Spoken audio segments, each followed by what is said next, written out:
संजय बोले कि पूर्वोक्त प्रकार से करुणा करके व्याप्त और आंसुओं से पूर्ण तथा व्याकुल नेत्रों वाले शोकयुक्त उस अर्जुन के प्रति भगवान मधुसूदन ने यह वचन कहा, हे अर्जुन, तुमको इस विषम स्थल में यह अज्ञान किस हेतु से प्राप्त हुआ?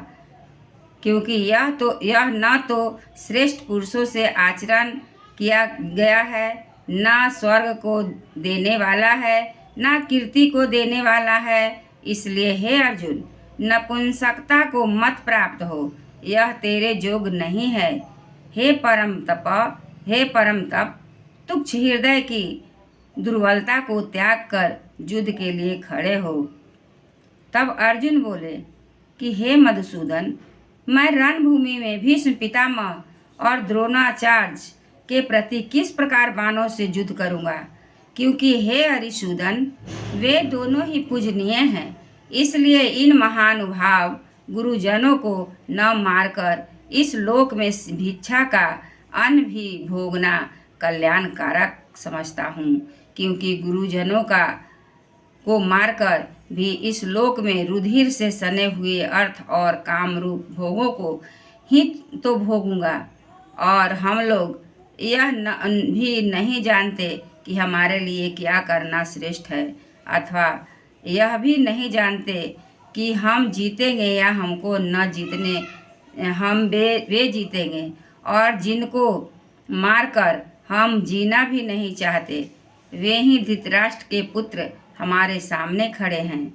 इसलिए कायरता रूप दोष करके उपहत हुए स्वभाव वाला और धर्म के विषय में मोहित चित्त हुआ मैं आपसे पूछता हूँ, जो कुछ निश्चय किया हुआ कल्याणकारक साधन हो वह मेरे लिए कहिए।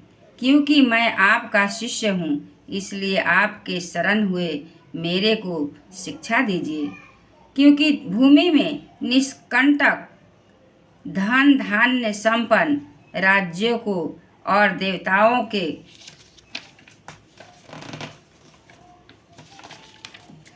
स्वामी को प्राप्त होकर भी मैं उस उपाय को नहीं देखता हूँ जो कि मेरी इंद्रियों के सुखाने वाले शोक को दूर कर सके।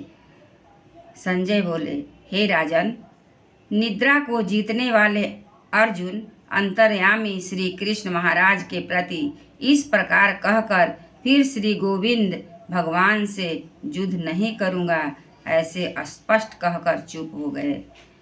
उसके उपरांत हे भरत वंशी धृतराष्ट्र, अंतर्यामी श्री कृष्ण महाराज ने दोनों सेनाओं के बीच में उस शोक युक्त अर्जुन को हंसते हुए से यह वचन कहे, हे अर्जुन, तू न शोक करने योग्य के लिए शोक करता है और न पंडितों के से वचनों को कहता है, परंतु पंडित जन जिनके प्राण चले गए हैं उनके लिए और जिनके प्राण नहीं गए हैं उनके लिए भी शोक नहीं करते हैं।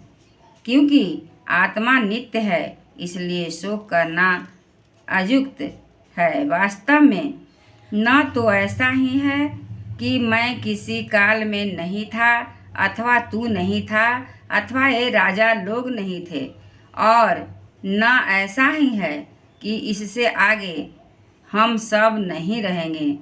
किंतु जैसे जीवात्मा की इस देह में कुमार, युवा और वृद्धावस्था होती है, वैसे ही अन्य शरीर की प्राप्ति होती है। उस विषय में धीर पुरुष नहीं मोहित होता है, अर्थात जैसे कुमार, युवा और जरावस्था रूप स्थूल शरीर का विकार अज्ञान से आत्मा में भासता है, वैसे ही एक शरीर से दूसरे शरीर को प्राप्त होना रूप सूक्ष्म शरीर का विकार भी अज्ञान से ही आत्मा में भासता है। इसलिए तत्व को जानने वाला धीर पुरुष इस विषय में नहीं मोहित होता है। हे कुंती पुत्र, सर्दी गर्मी और सुख दुख को देने वाले इंद्रिय और विषयों के संयोग तो क्षणभंगुर और अनित्य है। इसलिए हे भरतवंशी अर्जुन, उनको तुम सहन कर, क्योंकि हे पुरुष श्रेष्ठ, दुख सुख को समान समझने वाले जिस धीर पुरुष को ये इंद्रियों के विषय व्याकुल नहीं कर सकते, वह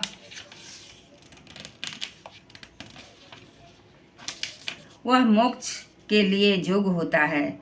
और हे अर्जुन, असत वस्तु का तो अस्तित्व नहीं है और सत्य का अभाव नहीं है। इस प्रकार इन दोनों का ही तत्वज्ञानी पुरुषों का द्वारा देखा गया है।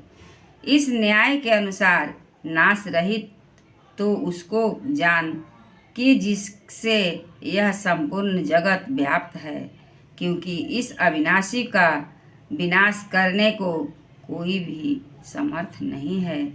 और इस नाश रहित अप्रमेय नित्य स्वरूप जीवात्मा के ये सब शरीर नाशवान कहे गए हैं। इसलिए हे भरतवंशी अर्जुन, तू युद्ध कर। जो इस आत्मा को मारने वाला समझता है तथा जो इसको मरा हुआ मानता है, वे दोनों ही नहीं जानते हैं, क्योंकि यह आत्मा न मरता है और न मारा जाता है।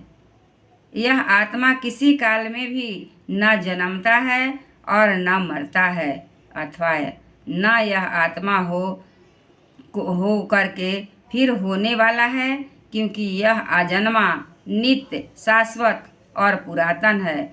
शरीर के नाश होने पर भी यह नाश नहीं होता है। हे पृथा पुत्र अर्जुन, जो पुरुष इस आत्मा को नाश रहित, नित्य, अजन्मा और अव्यय जानता है, वह पुरुष कैसे किसको मरवाता है और कैसे किसको मारता है। और यदि तुम कहे कि मैं तो शरीरों के वियोग का शोक करता हूँ, तो यह भी उचित नहीं है, क्योंकि जैसे मनुष्य पुराने वस्त्रों को त्याग कर दूसरे नए वस्त्रों को धारण करता है, ग्रहण करता है, वैसे ही जीवात्मा पुराने शरीर को त्याग कर दूसरे नए शरीर को प्राप्त होता है। हे अर्जुन, इस आत्मा को शस्त्रादि नहीं काट सकते हैं और इसको आग नहीं जला सकती और इसको जल गीला नहीं कर सकते और वायु नहीं सुखा सकता, क्योंकि यह आत्मा अच्छेद्य है और आत्मा अदाध्य, अक्लेद्य है और अशोष्य है, तथा यह आत्मा निसंदेह, नित्य, सर्वव्यापक, अचल, स्थिर रहने वाला और सनातन है। यह आत्मा व्यक्त अर्थात इंद्रियों का अविषय और यह आत्मा अचित अर्थात मन का अविषय और यह आत्मा विकार रहित अर्थात न बदलने वाला कहा गया है। इससे हे अर्जुन, इस आत्मा को ऐसा जानकर तू शोक करने योग्य नहीं है, अर्थात तुझे शोक नहीं करना चाहिए। तुम्हारे लिए शोक करना उचित नहीं है। आज कथा इतना हुआ। सुनिए वीर हनुमान। आधो में आधा हुआ, आधो में पुण्याद। फिर अगले भाग